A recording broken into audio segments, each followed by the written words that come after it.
welcome to this explainer. Let me ask you something right out of the gate.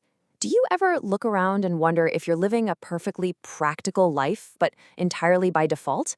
We're taught from a very young age to color inside the lines, to pursue stability and secure a reliable paycheck. But what if the very concept of playing it safe is actually the most dangerous risk you can possibly take? Today, we're unpacking the profound and honestly incredibly eye-opening philosophy of someone you likely know for his insane physical comedy and massive box office hits, Jim Carrey.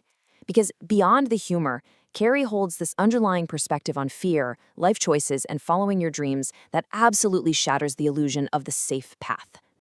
It's a heavy question, isn't it? Are you feeling trapped in a life you didn't really choose? So many of us are caught in this societal trap, just looping through safe choices that look fantastic on paper, but leave us feeling completely hollow inside. We convince ourselves we're doing the right thing, the responsible thing, but Jim Carrey challenges this head-on. His philosophy isn't just about toxic positive thinking. It's a profound dismantling of how we actually view risk and reward. And to really understand how he arrived at this incredibly liberating perspective, we have to look back at a deeply personal and pretty painful chapter from his own childhood. I want you to just sit with this quote for a second. I learned that you can fail at what you don't want, so you might as well take a chance on doing what you love. This isn't just an empty platitude. It stems from a very real, very harsh reality. You see, Jim's father actually had the raw talent to be an incredible comedian, but he didn't believe that kind of success was realistically possible for him, so he let fear dictate his path. He made the conservative choice. He got a safe job as an accountant to provide for his family. But when Jim was just 12 years old, his father was let go from that supposedly unshakable, safe job. The family was forced to do whatever they could just to survive.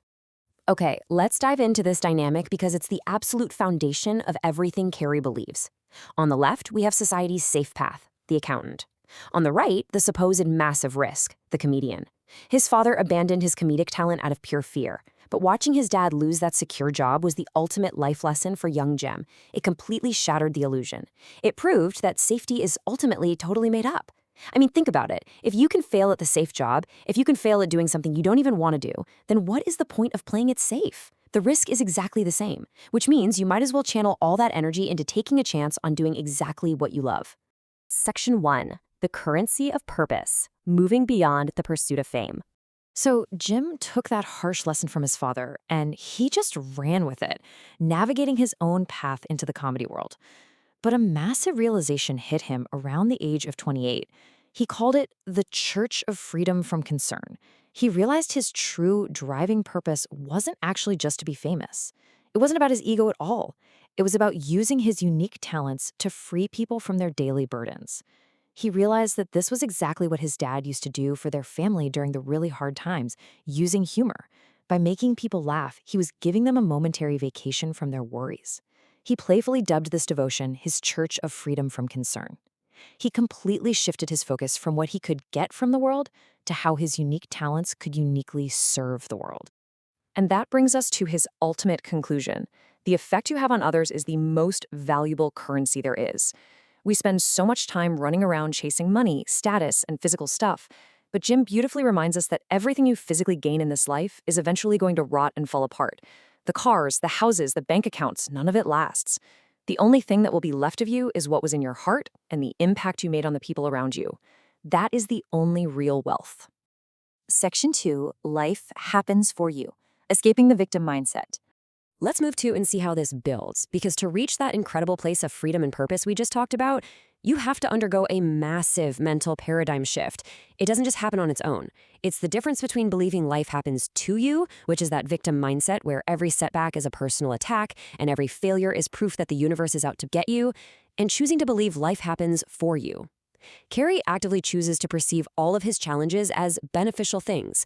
Even the pain, even the rejections, are happening for his ultimate growth. This incredibly powerful shift allows him to deal with adversity in the most productive way possible. When you stop playing the victim, the entire world transforms from a battlefield into a training ground. But of course, there is a major roadblock to making this shift, right? Fear is often cleverly disguised as practicality. Carrey fully acknowledges that fear is always going to be a player in your life, but you get to decide how much of your time you spend worrying about the future. The tragic truth is that so many of us choose our paths out of pure fear, but we dress it up in a suit and tie and call it being practical.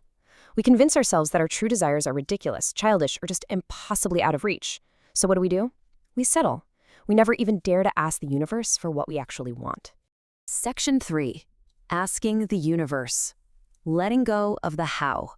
And this leads us to the actionable solution in Carrey's philosophy. Jim absolutely insists that you are allowed to ask the universe for what you want, and he has a truly incredible real-life story from his own childhood to prove exactly how this works. Back when Jim was just in the 2nd grade, he had a substitute teacher from Ireland. She casually mentioned to the class that whenever she wanted something, she would simply pray for it, promise something in return, and she literally always got it. Now, little Jim, sitting in the back of the room, knew his struggling family couldn't afford a new bicycle, but he decided to test this out anyway. Day 1, he goes home, prays for a brand new, specific green Mustang bike, and promises to recite the rosary every single night in exchange. Over the next 12 days, he completely drops the ball. He freely admits he totally broke his promise and forgot to pray. Yet at the end of week 2, he comes home from school and finds that exact green Mustang bike sitting squarely in the middle of his living room. How? Well, it turned out a friend of his had secretly entered Jim's name into a raffle without telling him, and out of everyone, Jim's name was pulled. So the crucial point is that it boils down to these 3 steps. First, let the universe know exactly what you want. You have to articulate the dream. Second, actively work toward that goal. You can't just sit on the couch and wait for magic to happen. But the 3rd step is by far the most important and the hardest. You have to completely let go of worrying about how it comes to pass. You see, Jim's logical mind could never have engineered a secret raffle entry by a friend. If he had obsessed over exactly how a broke kid was going to buy a bike, he would have completely given up. You supply the intention. You let the universe handle the logistics. So what actually stops us from doing this?